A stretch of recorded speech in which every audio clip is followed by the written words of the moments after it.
কসম খেয়ে বলে যাচ্ছি, গোটা পৃথিবীর লোক যদি আল্লাহকে সিজদা না করে, গোটা পৃথিবীর মানুষ যদি আল্লাহকে না ডাকে, আমার আল্লাহর এতটুকু যায় আসে না।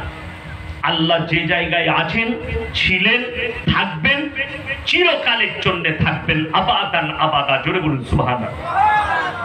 আপনি কি ভাবছেন সিজদা কোরআনে আছে? হে নবী বলে দাও, তারা আমাকে সিজদা করুক আর না করুক, পৃথিবীর সমস্ত মানুষের ছায়াগুলো আমাকে 24 ঘন্টা সিজদা করে। আপনার ছায়া আল্লাহকে সিজদা করছে, আপনি না করতে পারেন, আপনার ছায়াটা সিজদায় রত হয়ে আছে। ওই জন্য আমার মুসলমান ভাই, প্রত্যেকটা ভাইকে অনুরোধ করব, আজকে হাত তুলে বলুন 5 ওয়াক্তের নামাজ আজ থেকে ফজর থেকে পড়বো। সকলে জোরে বলুন ইনশাআল্লাহ। হাত তুলেন, জোরে বলুন ইনশাআল্লাহ। হ্যাঁ, 5 ওয়াক্তের নামাজ, নারী পুরুষ উভয়ে নামাজ কেন পড়বেন? নামাজের জন্য আমাদের সমাজে অনেক লোক আছে নামাজ পড়ে না কিন্তু ভালো কাজ করে, রোজা রাখে না কিন্তু ভালো কাজ করে।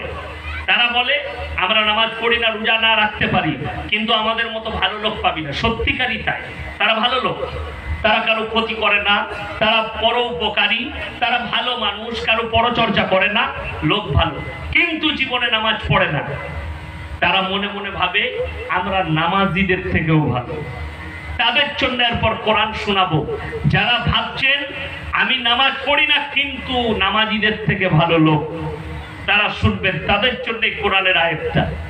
কিয়ামতের দিনে জান্নাতীরা যখন জান্নাতে প্রবেশ করবে আর জাহান্নামীরা যখন জাহান্নামে প্রবেশ করবে, জান্নাতীরা আওয়াজ দিয়ে দাঁড় করাবে, কি বলে? ফি জান্নাতি ইয়াতাসাআলুনা আনিল মুজরিমিনা মা সালাকাকুম ফি সাকার।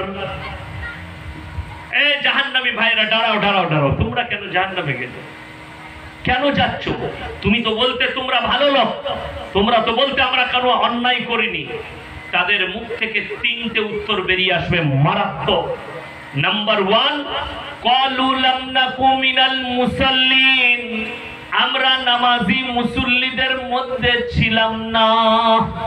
এটা 1 নম্বর, আমরা নামাজি মুসল্লিদের মধ্যে ছিলাম না, তাই আল্লাহ আমাদেরকে জাহান্নামে পাঠিয়েছে। ওয়া কুন্না ক্বালু লাম নাকু মিনাল মুসাল্লিন ওয়া লাম নাকু নুতিমুল মিসকিন, এটা 2 নম্বর। আর আমরা মিসকিনকে, গরিবকে খানা খাওয়াইতাম না, তাই আল্লাহ জাহান্নামে পাঠিয়েছে। 2 নম্বর, ওয়া কুন্না নাখুদু মাল খাইদিন, এটা মারাত্মক প্যাথেটিক, একদম ডেঞ্জার আয়াত। নামাজি মুসল্লিদিকে দাড়ি টুপিওয়ালাকে দেখে হাসি ঠাট্টা বিদ্রুপ করত, আর তাদের সঙ্গে আমরা সাই দিতাম, তাই আল্লাহ আমাদিকে জাহান্নামে পাঠিয়েছেন। অকুন্না নুকাজ্জিবু বিয়াউমিদ্দিন, আর আমরা বিচারের দিবসকে মিথ্যা বলে মনে করিতাম, তাই আল্লাহ আমাদিকে জাহান্নামে পাঠিয়েছেন। বড় ডেঞ্জার দিন আসবে সেটা। ওই জন্যে নামাজ কেউ ছাড়বেন না। আল্লাহ রসুলের হাদিস, যার নামাজ নেই তার ইসলাম নেই, যার নামাজ নেই তার ইসলাম নেই। আপনি মনে করছেন আমি নামাজি, আমি দিনদার, আমি পরেজগার, আমি তাকওয়াওয়ালা, আপনাকে আমি কলকাতায় দেখিয়ে দেবো, কোচবিহার টাউনে দেখিয়ে দেবো। নিউ কোচবিহার টাউনে পাবেন ভালো ভালো মুসলমান বাস করে, চাকরিজীবী, শিক্ষিত, জ্ঞানী গুণী। কলকাতা টাউনে চাকরিজীবীরা বাস করে, 5 ওয়াক্তের নামাজ পড়ে, কিন্তু কেক কেটে ছেলের জন্মদিন পালন করছে। নিজেকে বলছে আমি পণ্ডিত। মৌলবি কি জানবে, ইমাম কি জানবে? আমি তার থেকে ভালো ইসলাম জানি। জন্মদিন চলবে, করো, আপনার জানাই নেই। কোরআনে আছে সূরা ফাতিহার একবারই শেষ আয়াত, গায়রিল মাগযুবি আলাইহিম ওয়ালাদ-দাল্লিন। এটা আপনি মানেটা খুললে বুঝতে পারবেন না, তাফসীরে যেতে হবে, ব্যাখ্যা বিশ্লেষণে যেতে হবে। মাগযুব মানে ইহুদি, দাল্লিন মানে নাসারা। এই দুটো দলই পদভ্রষ্ট, আর এদের যারা অনুসারী হবে তারাও পদভ্রষ্ট। জন্মদিন তো পালন করে খ্রিস্টান, ইহুদি, নাসারারা, এটা তাদের চরিত্র, তাদের আখলাক, আপনি পালন করছেন। ইহুদিরা আপনার আমার ঘরের সন্তানকে দিয়ে জিনা করাচ্ছে, অথচ নাম পাল্টি দিয়েছে আপনি আমি জানি না। যদি বলেন কি কি, 14ই ফেব্রুয়ারি ভ্যালেন্টাইন ডে, নাম দিয়েছে ভ্যালেন্টাইন দিয়ে, কাজ হচ্ছে জিনা করা। নাম দিয়েছে চকলেট ডে, কাজ হচ্ছে জিনা করা। নাম দিয়েছে রোজ ডে, কাজ হচ্ছে জিনা করা। নাম দিয়েছে কিস ডে, কাজ হচ্ছে জিনা করা। এগুলো সব ইহুদি নাসারাদের কালচার। এপ্রিল ফুল মুসলমানদের কলেজ ইউনিভার্সিটির যুবকরা পালন করছে। তাকে জিজ্ঞেস করো, এখানে যদি কোনো কলেজের স্টুডেন্ট থাকেন, কোনো প্রফেসর থাকেন, কোনো মাস্টার থাকেন, আমি চ্যালেঞ্জ ছুড়ে বললাম একবার স্টেজে আসুন আর এপ্রিল ফুলের ইতিহাসটা শুনিয়ে দিয়ে যান। কোথা থেকে এলো এপ্রিল ফুল? এই এপ্রিল ফুলের পরব এলো কোথা থেকে আপনার কাছে? আপনি পেলেন কোন জায়গা থেকে? এর ব্যাকগ্রাউন্ড কি আছে, এর ইতিহাস কি আছে, আপনাদেরকে শুনিয়ে দিয়ে যায়। হে মাথা ভাঙার মানুষ, শুনে যান। জানি না কবে দুনিয়া থেকে চলে যাব, কিয়ামতের ময়দানে মুলাকাত হবে। দেশটার নাম স্পেন। স্পেন দেশটা কোনো ইহুদি নাসারাদের দেশ ছিল না, দেশটা ছিল মুসলিম রাষ্ট্র। ওই জন্য এখনো আপনি স্পেনে গেলে দেখতে পাবেন বড় বড় মসজিদ আর মাদ্রাসাগুলো মদের বার করে রেখে দিয়েছে, ড্যান্সের বার করেছে, মদের ঘাঁটি দেহ ব্যবসার আড্ডাখানা করেছে। যখন মুসলিম আর ইহুদিদের মধ্যে যুদ্ধ শুরু হলো স্পেনে, তারা বলল, তারা যখন দেখলো মুসলমানদের কাছে অস্ত্র শস্ত্র বেশি, সেই ইহুদিরা বলে বসলো আমরা যুদ্ধ চাই না, সমাধান চাই, আলোচনা চাই। মুসলমান দিলে বিশ্বাস করে বসলো আলোচনায়। আর তারা কিছু বাইরে থেকে ইহুদি নিয়ে এসে চারিদিকে ঘেরে মুসলমানদের রক্তর হুলি খেলেছিল। সেই তারিখটার নামই ছিল 1 এপ্রিল। আর তারা বলল আজকের দিনে আমরা বিজয় উল্লাস করেছি, আজকের দিনে মুসলমানকে ধোঁকা দিতে পেরেছি, আজ থেকে আমরা পরব পালন করব এপ্রিল ফুল। ঠকানো, আমরা ঠকাতে পেরেছি। আর আজকে মুসলমানদের যুবক যুবতী এরা মাস্টারকে ঠকায়, গার্লফ্রেন্ডকে ঠকায়, বয়ফ্রেন্ডকে ঠকায়, আর এরা মনে করে আমরা একটা মহৎ কাজ করছি। শুনে রেখে দাও, ওই রক্তর হুলি খেলাওয়ালাদের সাথ দিয়েছ, কিয়ামতের ময়দানে তুমি যদি তাহাজ্জুদ গুজার হও তারপরেও তুমি সেদিনে আটকাবে। আজকে আমাদের সমস্যা, মুসলমান নামাজ কেন পড়ে না, মুসলমান রোজা কেন রাখে না, মুসলমান আল্লাহকে কেন ডাকতে চাই না। এরা জানে নামাজ পড়ি বা না পড়ি, রোজা রাখি বা না রাখি, আল্লাহকে ডাকি বা না ডাকি, অবশ্যই বছরে একটা করে জলসা দিবি, হুজুর দিকে দাওয়াত দিবি, দোয়া করবে, জান্নাত রেডি। ওই জন্য তো আমাদের সমাজে মদ খেয়ে 3 বোতল মদ খেয়ে যদি অ্যাক্সিডেন্ট হয়ে মরে যায়, সেও জান্নাতে যায়। কেন? হুজুর দোয়া করবে তো মিলাদ পড়িয়ে। হুজুরকে দাওয়াত দিয়েছেন ইয়াসিনকে, আমি এসে দোয়া করে দেবো, রব্বানা আতিনা ফিদ দুনিয়া হাসানাহ, আল্লাহ তুমি একে জান্নাতুল ফিরদাউস দাও, আল্লাহ তুমি একে শহীদের মর্তবা দাও। মিলাদ শেষ, খানা খেতে বসেছি, আমাকে দেশি মুরগি দিয়ে ভাত দিয়েছেন। আমি বললাম বাবা কি করে মারা গেছে? বললে হুজুর ছেলে খুব বদমাশ ছিল, 3 বোতল মদ খেয়ে গাড়ি চালিয়ে অ্যাক্সিডেন্ট করেছে। আমি বললাম তোবা তোবা, কাকে জান্নাতে দিলাম বে আমি?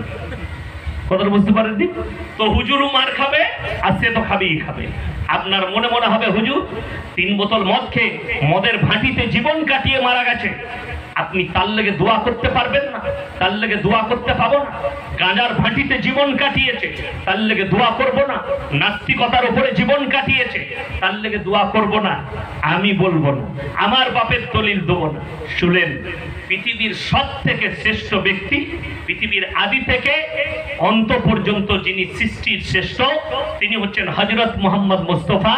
সকলে বলুন সাল্লাল্লাহু আলাইহি ওয়াসাল্লাম। আচ্ছা, নবীজির থেকে দামি লোক পৃথিবীতে আর কেউ আছে?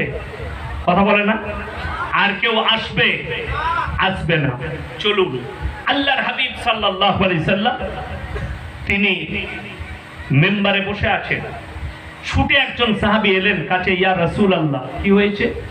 আপনার চাচা যান মৃত্যু শয্যায় শুয়ে আছেন, যে কোনো সময় ইন্তেকাল করবে। নবীজি ছুটলেন, ছুটে গিয়ে হাতটা টিপে ধরলেন, চাচা একবার খালি কলমাটা পড়ে নাও, আমি আল্লাহর কাছে তোমার জন্য কেঁদে কেঁদে ক্ষমা চাই। কেঁদে কেঁদে নবীজির চাচার কাছ থেকে উত্তর এলো কি, আমি যদি বার্ধক্যে কলমা পড়ি লোকে বলবে মৃত্যু ভয়ে কলমা পড়েছে, তাই আমি কলমা পড়তে পারবো না। আমার আল্লাহ আয়াত পাঠালেন রাসূলের কাছে, ইন্নাকা লা তাহদি মান আহবাবতা ওয়ালাকিন্নাল্লাহা ইয়াহদি মান ইয়াশা। হে আমার বিশ্বনবী, পৃথিবীর মানুষকে বলো হিদায়াতের দপ্তরটাই আমার আল্লাহর হাতে। আমার ইচ্ছা নেই তোমার চাচা কলমা পড়তে পারবে না। নবীজির চোখ দিয়ে পানি। আল্লাহ রাসূলের চাচা যান দুনিয়া ছাড়লেন। এরপরে যে আয়াতটা শোনাবো আপনার চোখ দিয়ে পানি আসবে। যারা মনে মনে ভাবছেন আমি তাহাজ্জুদ গুজার, আমার বেটা বেঈমান, যে মনে মনে ভাবছেন আমি হজ করে এসেছি হাজী সাহেব কিন্তু আমার ছেলে নাস্তিক, তার লেগে কি দোয়া করতে পাবো না? আমি বলবো না, কোরআন বলে দিবে আপনি পাবেন কিনা। চলুন কোরআন খুলেন। নবীজি সাল্লাল্লাহু আলাইহি সাল্লাম চাচা জানের জন্য দোয়া শুরু করলেন। কি দোয়া? আল্লাহ তুমি আমাকে যতদিন না নিষেধ করছো আমি আমার চাচার জন্য কেঁদে কেঁদে ক্ষমা চাইবো। নবীজি কাঁদতে লাগলেন। কার জন্যে? নিজের চাচার জন্য কাঁদছেন। কোরআন খুলে আল্লাহর হাবিব জনাবে মুহাম্মদুর রাসূলুল্লাহ সাল্লাল্লাহু আলাইহি সাল্লাম নসিহত করলেন। আল্লাহ তাআলা শুধু একা নবীজিকে নয়, নবীজির সাথে মুমিন দিকে। আল্লাহ কাকে করলেন? মুমিনকে। কেন? আল্লাহ নসিহত কোরআনে যত করেছেন মুমিন দিকে করেছেন, বেঈমানকে নয়। বেঈমানকে নয়, নসিহত আল্লাহ করেছেন তো মুমিনকে আর নবী দিকে করেছেন। চলুন কোরআন খুলেন। মা কানা লিন নাবিয়্যি ওয়াল্লাযীনা আমানু আইয়াস্তাগফিরু লিল মুশরিকিন ওয়ালাউ কানু উলি কুরবা। হে আমার নবী এবং মুমিনরা শোনো, যারা বেঈমান কাফের মুশরিক হয়ে মারা গেছে, বদ্দিন হয়ে মারা গেছে, তাদের লেগে দোয়া করতে পাবে না যদিও তারা তোমাদের নিকটতম আত্মীয় হয়। আপনার কাছের মানুষ হলেও দোয়া করতে পাবে না। নবীজির হাত নেমে গেল আর আপনি বলছেন আলুওয়ালা পটলওয়ালা মৌলবীকে তুলে নিয়েছে জান্নাতে যাব।